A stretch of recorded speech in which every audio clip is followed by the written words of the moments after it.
안녕하세요. 오늘부터 코로나 이후 뉴노멀 미식여행 맛보고 준비하기라는 제목으로 강의 시리즈를 만들어 볼까 합니다. 이제는 좀 음식을 앞에 놓고 하려고 해요. 더 재밌어지지 않을까 싶어서 아까 좀 짤도 찍었는데 와인을 이만큼 마셨더니 지금 약간 정신이 없는 상태예요.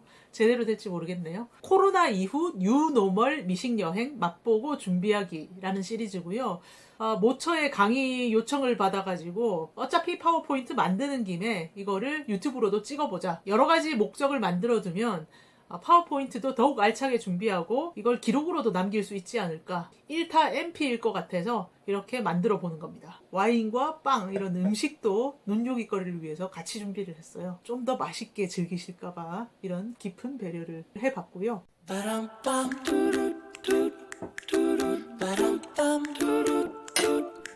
세계 최고의 레스토랑은 어디일까요? 함께 여행을 떠나볼까요?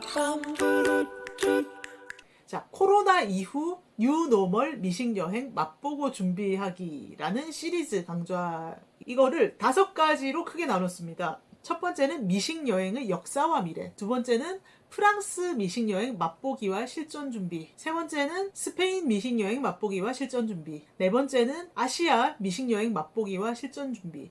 아시아가 유럽에 비해서 내용을 다루기가 힘들고 또 나라도 많습니다. 근데 제가 좋아하는 6나라는 태국, 싱가포르, 말레이시아, 홍콩, 마카오, 타이완이고요. 일본은 좀 별도로 다뤄야 될 것 같습니다. 지금 정치 경제적인 문제들이 좀 거치고 나서, 그리고 또 좀 더 공부하고 좀 더 가보고 만들어야 될 것 같아서 그건 한 1, 2년 걸리지 않을까 생각이 듭니다. 그리고 한국 미식여행 실전 준비, 이렇게 준비를 하는데, 한 강좌가 사실 오프라인에서는 90분 강좌로 생각을 하는데 유튜브로 만들면 총 120분 넘지 않을까 싶어요. 왜냐하면 집에서 하다 보면 시간 제한 없잖아요. 눈앞에 막 청중들이 집에 가려고 가방 싸고 이런 것도 아니고, 그래서 천천히 자세히 얘기하다 보면 뭐 120분 훌쩍 넘어가지 않을까 싶어요. 네, 그러면 한 강의당 120분 곱하기 5개 하면은 15분짜리 50개는 나오지 않을까 싶네요. 유튜브 컨텐츠 부자가 되지 않을까. 근데 파워포인트 준비하는 게 시간이 굉장히 많이 듭니다. 90분짜리 강의 준비하려고 좋은 정보를 잘 조직해서 넣으려면 제가 이미 기본 자료를 다 갖고 있는데도 이거를 스타일만 바꾸는데도 10시간 넘게 걸릴 것 같아요.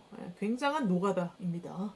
하지만 강의를 준비하는 것도 충실히 할 겸 그걸 기록으로 남길 겸 1타 MP라고 생각을 하기 때문에 지금 이렇게 유튜브를 통해서 내가 이걸 하겠다 선포를 하고 차근차근 준비를 해 나가려고 합니다. 그러면 긴장을 푸는 의미에서 네, 한 잔 마시고 시작을 하죠. 현장에서는 몇십 명 보고 끝나는데 이 유튜브로 만들면 많은 분들이 보시기 때문에 미식 여행의 역사와 미래는 좀 더 공부해서 하는 게 안전할 것 같고요. 자, 프랑스 미식 여행 맛보기와 실전 준비부터 얘기를 해보려고 합니다. 여기서 하는 내용은요, 프랑스 미식 여행 맛보기와 실전 준비, 세계 문화유산으로 인정받은 프랑스 미식 문화 최고의 레스토랑과 셰프들의 스토리를 랜선 여행으로 즐기고 내 여행도 준비합니다 라는 거죠. 프랑스 미식 문화 자체가 세계 문화유산으로 인정받은 거 알고 계시죠? 자, 근데 이 미식 문화를 구성하는 가장 큰 요소가 뭘까요? 레스토랑과 셰프겠죠. 그리고 역사도 있겠지만 최고의 레스토랑과 셰프들의 스토리를 랜선 여행으로 같이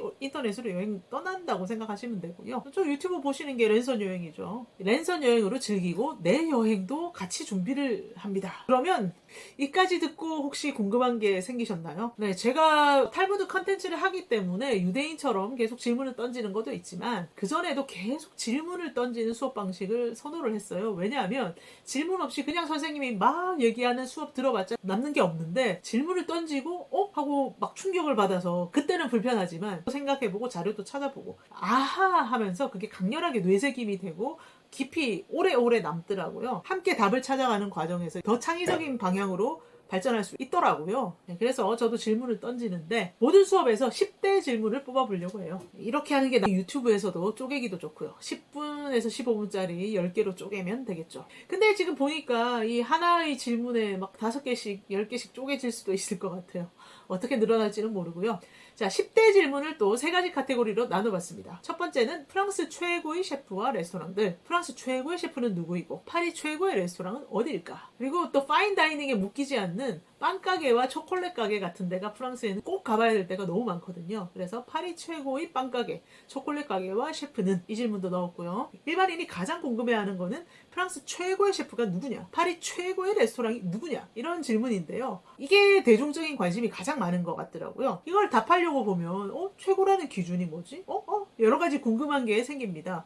그냥 내 마음에 든다고 최고라고 해도 돼. 예. 그때쯤에 프랑스 미식 문화의 특징, 이렇게 약간 더 이론적으로 들어가는 거죠. 요걸 처음에 내보내면 주무실까봐 이렇게 가장 자극적인 내용부터 먼저 알려드리고, 그리고 여행 준비하는 분들이 그때 가서 정보를 찾아보시기 때문에 가장 중요한 정보부터 알려드리고, 그 다음에 약간 이론적으로 들어가서 프랑스 미식 문화의 특징은 무엇인가. 첫 번째, 프랑스 미식 문화는 역사적으로는 어떻게 발달해 온 거지? 옛날에 영국 사람들이 프랑스 사람들 맛없는 거 먹고 완전 야만인이라고 그렇게 비웃었대는데 프랑스 미식 문화는 어떻게 발달해 온 거야? 역사적인 맥락이 있겠죠, 그죠? 두 번째는 어떻게 프렌치가 전 세계 파인다이닝의 표준이 됐을까? 왜 하필 영국이 아니고, 왜 한국이 아니고, 일본이 아니고, 다른 나라가 아니고 프랑스 요리가 전 세계 파인다이닝의 표준이 됐을까? 길거리에서 음식 먹는 거나 전통 음식은 그 나라 고유의 것들을 많이 따르고 있을 거예요. 근데 파인다이닝, 최고급 식사라고 하면 대부분 프랑스 양식을 도입을 했습니다. 왜 이렇게 됐을까요?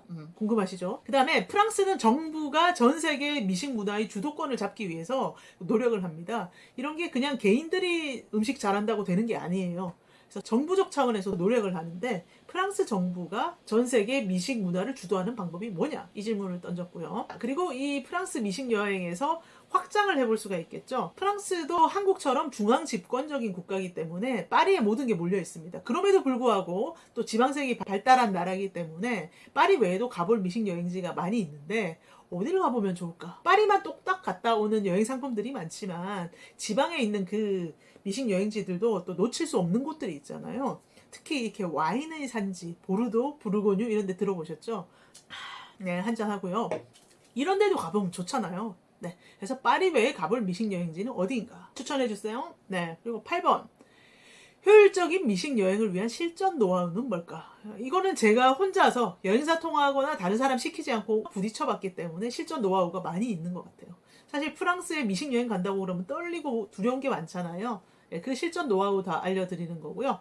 근데 지금 코로나 때문에 프랑스를 갈 수가 없어. 그러면 한국에서 프랑스를 맛보려면 어떻게 하면 좋을까? 그리고 프랑스 미식을 더 공부하려면 어떻게 하면 좋을까? 이렇게 제가 나름대로 10대 질문을 뽑아봤습니다. 질문 어떤가요? 이거 자체도 저는 여러분과 대화를 하면서 여러분들 의견은 어떤가? 더 좋은 질문이 있을까 한번 들어보고 싶긴 해요. 댓글로 남겨주세요. 자, 저는 이렇게 나름대로 10대 질문에 맞추어서 강의를 만들어 보려고 합니다.